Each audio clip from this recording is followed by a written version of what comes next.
Good evening. This is Eagle News International from Canada.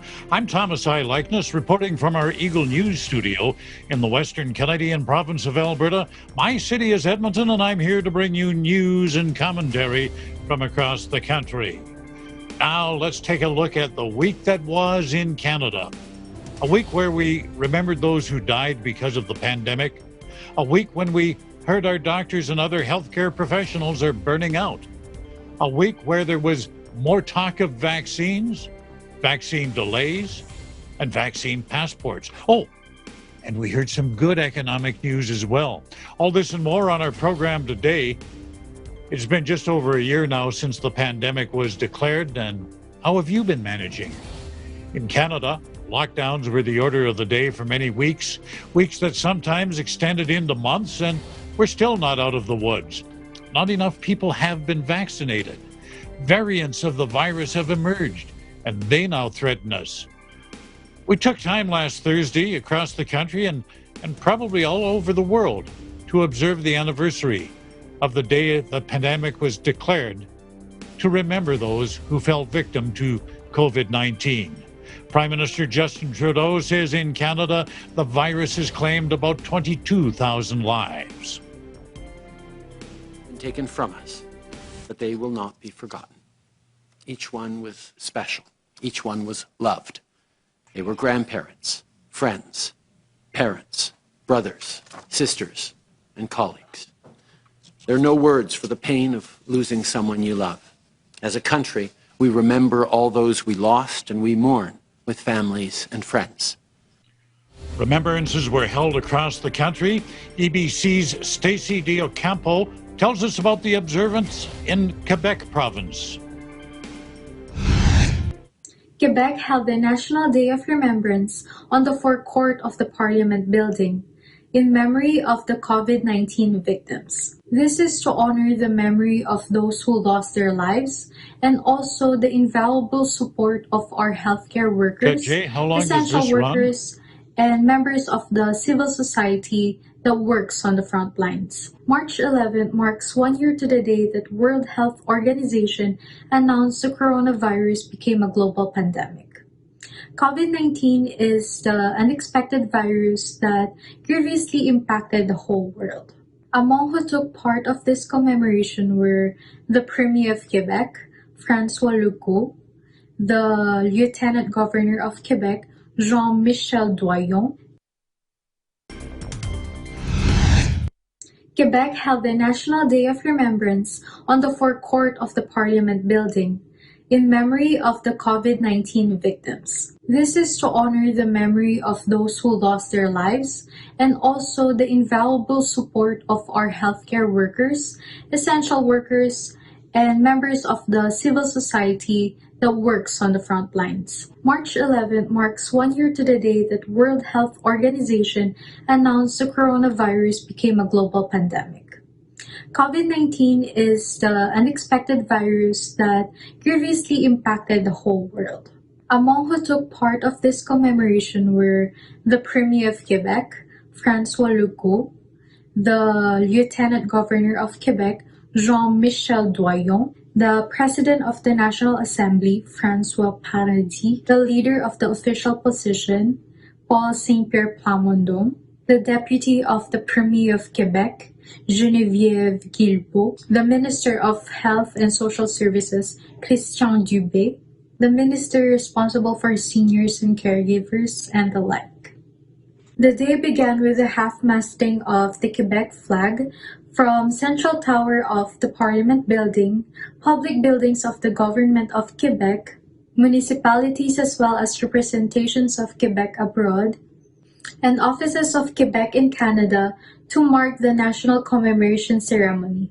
A guard of honor made up of officers from the Sûreté du Québec and special constabs from the National Assembly of Quebec was formed for the invited dignitaries and members of society.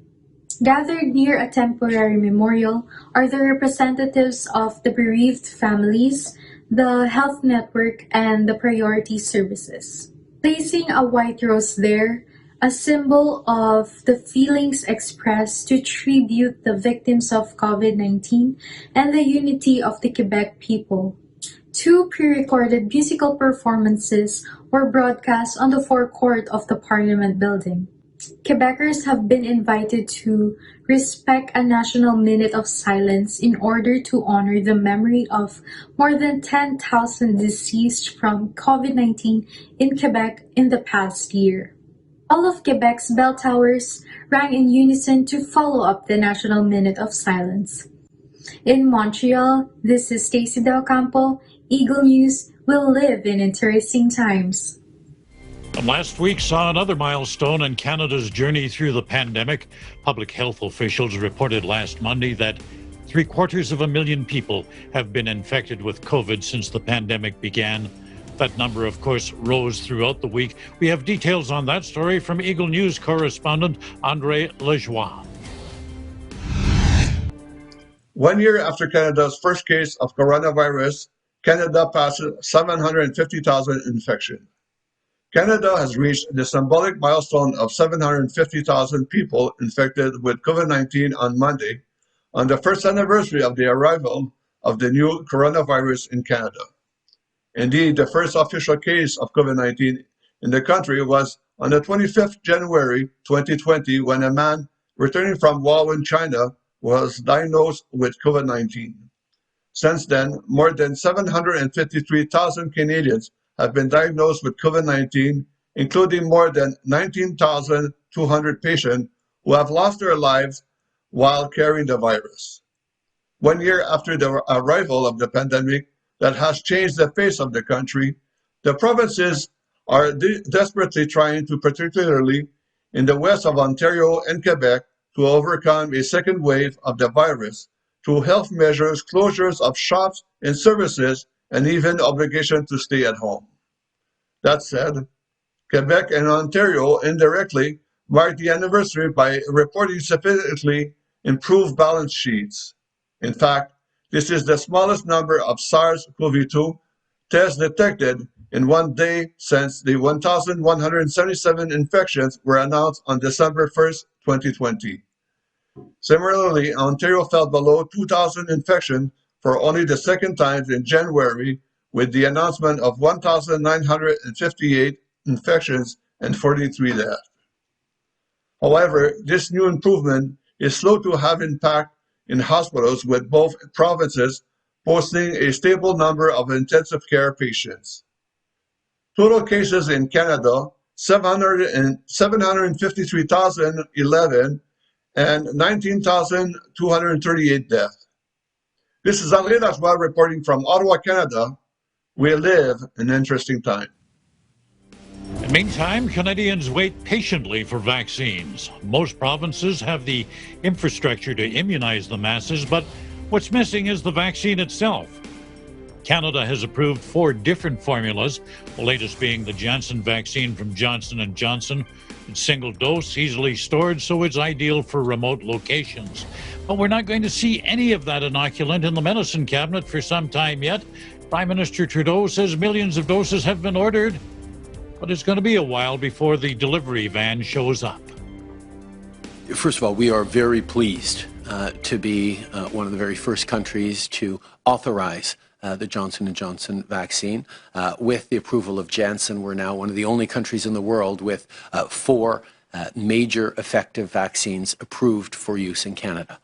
We have heard in many conversations with Johnson & Johnson that there are challenges around production of the Janssen vaccine, but we will continue to engage with them. We look forward to receiving doses as soon as possible, and as soon as we get confirmation of doses being sent to Canada, we will let everyone know.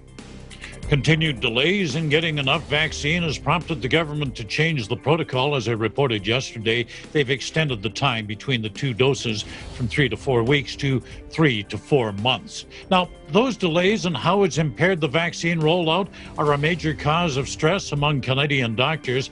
According to the Canadian Medical Association, it's saying about 2/3 of its members report increasing fatigue and anxiety since the pandemic began. Number 1 on the doctor's list of stressors, The government's vaccine rollout. 93% say the shortage of the vaccine is the biggest problem with the country's immunization strategy, and about half say there's just no clear indication at all of who should be first. 4 out of 10 docs say physicians have been left out of the planning. Other things affecting doctors during our COVID days are much like what the rest of us are facing, and I'm talking here about the prolonged social restrictions and uncertainty about the future. Well, Ontario is still the hotspot for COVID outbreaks in Canada. Parts of the province remain under lockdown. As Eagle News correspondent April Masongsong tells us, immunization efforts in the province are ramping up. As Canadians mark 1 year of the COVID-19 pandemic and living with public health restrictions, the province of Ontario is now in the process of administering Health Canada-approved vaccines to Ontarians. 325 pharmacies in Ontario have now begun offering and administering the AstraZeneca Covishield vaccine to eligible Ontario citizens 60 to 64 years of age on the day of vaccination, or will be this year. Here is Premier Ford with the announcement. It appears that our vaccine supply is continuing to improve. Yesterday, we received 194,500 doses of the AstraZeneca vaccine. To get these vaccines administered as quickly as possible, more members of Team Ontario are stepping up. As of Friday, over 325 pharmacies will begin offering the AstraZeneca vaccine to Ontarians between the ages of 60 and 64. In fact, some pharmacies started administering vaccines this morning. Booking vaccine appointments began Wednesday and will continue barring supply issues in 3 public health regions: Toronto, Windsor-Essex, and Kingston, Frontenac, Lennox, and Addington. Other public health regions will join the vaccine rollout as the supply increases. Appointments should be made in advance before going to the select pharmacies. To find participating pharmacies and their contact information, visit www.ontario.ca/pharmacy COVID vaccine. Only the AstraZeneca Covishield vaccine will be offered by the pharmacies at this time. Mass immunization clinics, mobile clinics, and hospitals will continue to offer and administer the vaccine to eligible Ontarians. More than 120 mass immunization clinics are set to open this month of March across Ontario. The province says that their goal is to administer 150,000 doses per day, depending on the supply. This month, Ontario is expecting to receive over 1.4 million doses of the Pfizer-BioNTech vaccine and about 480,000 doses of the Moderna vaccine. As of Friday, over 1 million doses of the vaccine has been administered in Ontario, and 88% of long-term care residents are now fully immunized. Thursday also marks 1 year since the World Health Organization declared COVID-19 as a global pandemic. Ontario has since then lost more than 7,000 lives to the virus. In Toronto, April Masongsong, Eagle News, we live in interesting times. Well, how willing are you to take the vaccine? A majority of Canadians say they'll probably get immunized, but some are now expressing concern about certain vaccines, specifically the AstraZeneca formula. Many parts of the world are not using it for people over the age of 65. That's because there's little clinical evidence about its effectiveness in seniors. For all age groups, it's not as effective as Pfizer or Moderna. And for now, there are reports of people developing blood clots following immunization with AstraZeneca. Alberta's Chief Medical Officer of Health, Dr. Dina Hinshaw, weighed in on it, and she puts those reports into perspective for us. Blood clots happen in the general population for many different reasons, and there is currently no indication that vaccination has caused these events. European countries that have paused use of these batches of vaccine have taken these actions out of an abundance of caution while they investigate. It is important to note that these are extremely rare events in an area that is using a lot of vaccine. It's also important to note that more than 11 million doses of AstraZeneca vaccine have been given in the United Kingdom, with no indication that blood clots have happened more often than in the general population. Health Canada continues to say the benefits of the AstraZeneca outweigh the risks. Several countries in Europe have stopped using the vaccine until more investigation is done. Still to come, we'll have a story about vaccine passports, a bit of good news about the Canadian economy, and Eagle Sports. You're watching Eagle News International from Canada.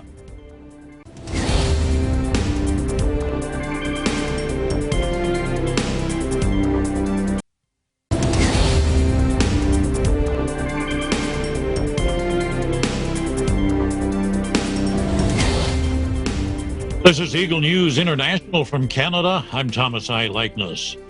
Vaccine passports. Think they're a good idea? You know, as we get back to normal, the question is, should people have to prove they're immunized before they can participate in certain activities? It's something a number of countries are discussing. Some may require proof of immunization before you can cross their borders. Prime Minister Trudeau says, no, there's nothing new about that.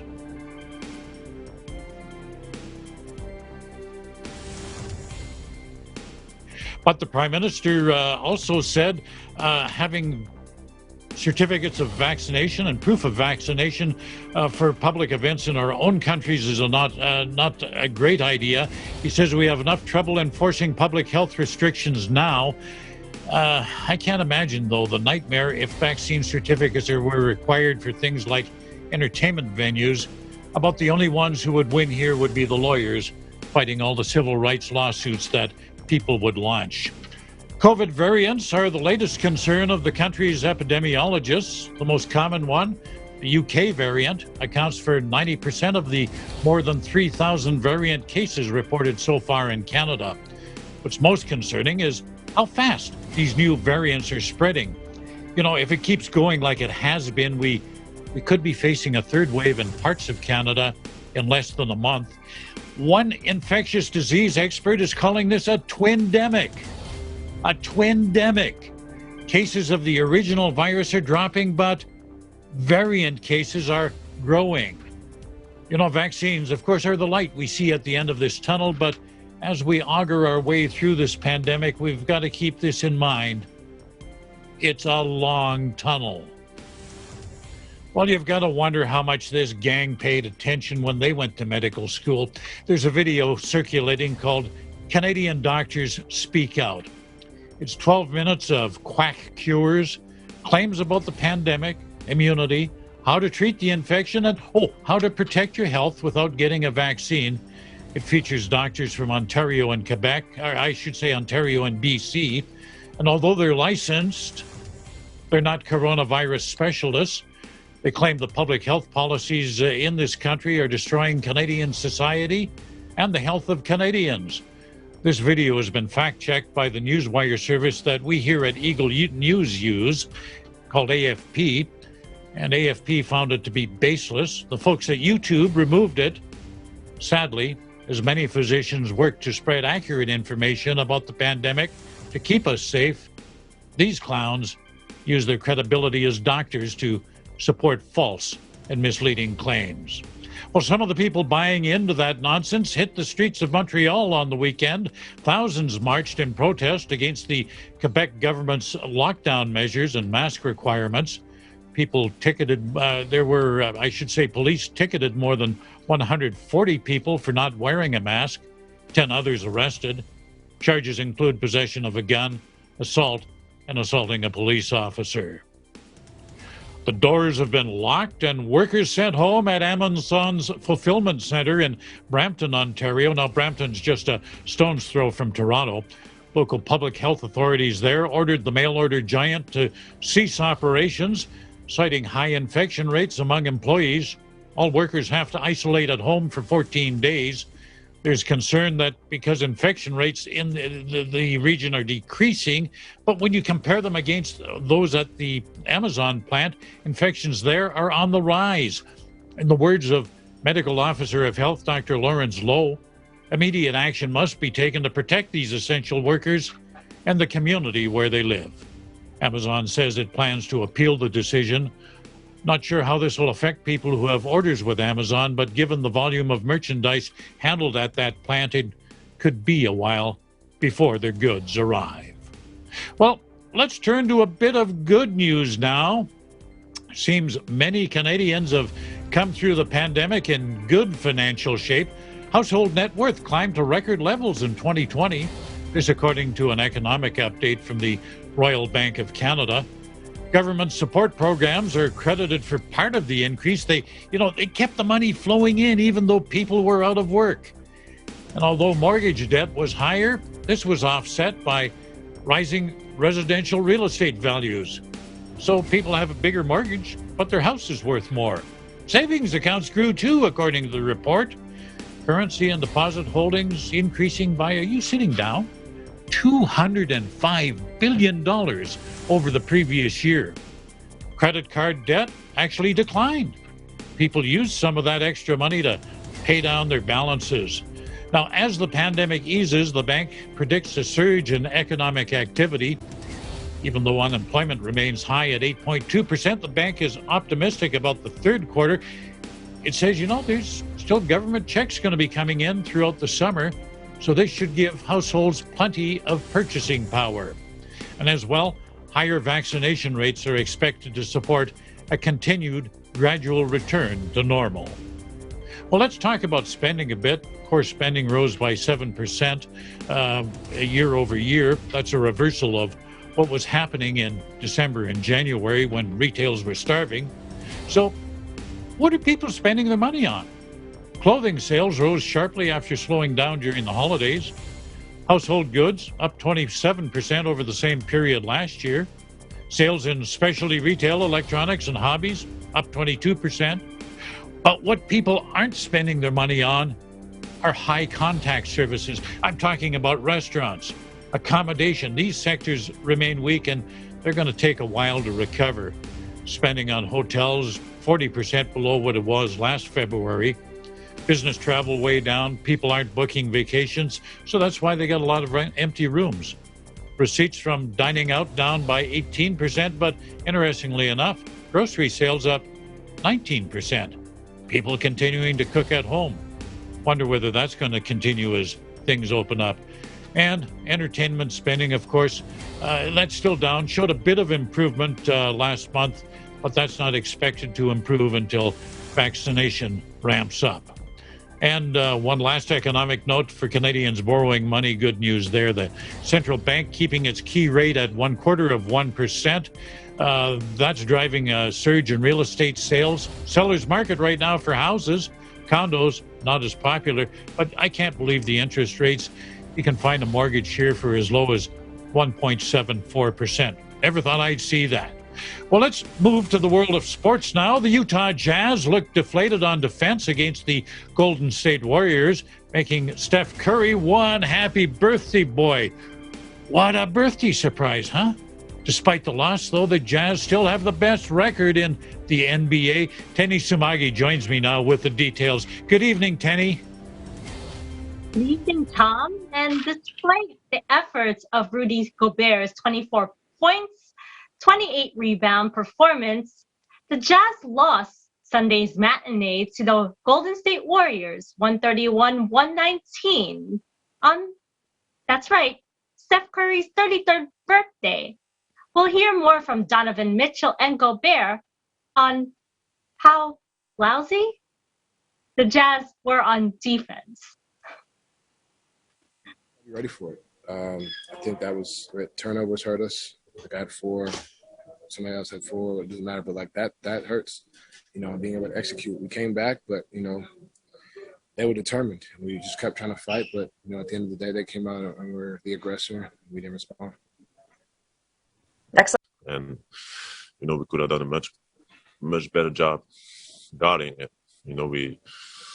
I think we just got to play better defense as a team. Teams are just going at us, and we have to realize that, if we don't take pride, on the defensive end, all of us, every single game, we don't put ourselves in the best position to win. And when the team, is going to make shots, maybe if they don't make as many shots, we still win the game. But when the team's going to make shots, they're going to be in a position to win. And that's not the team that we want to be.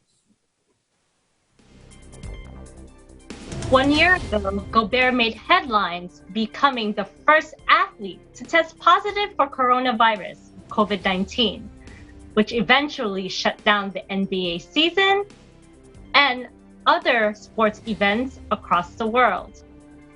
Today, Gobert's making positive headlines, leading the Jazz to the best record in the NBA thus far.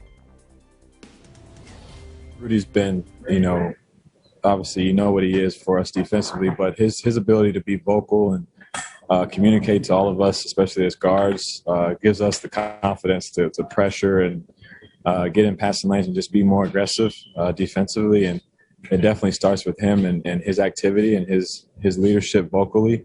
So hopefully we continue to get more of that from him, and each guy individually holds each other, accountable going forward. And we just have to, go out there and just be better in all facets defensively. The Jazz will continue their road trip to Boston, where they will take on the Celtics on Tuesday. In New York, Tenny Sumagi, Eagle News. We live in interesting times. Tenny, I'd love to talk to you more about the Jazz, the NBA in general, but hey, the clock's got to speak. That's our program for this evening, and on behalf of our Canadian News team, I wish you all good health. Stay home, stay safe, and stay tuned to Eagle News for accurate and balanced coverage of the COVID-19 pandemic and other current affairs. In Edmonton, Canada, Thomas I. Likeness, Eagle News. We live in interesting times.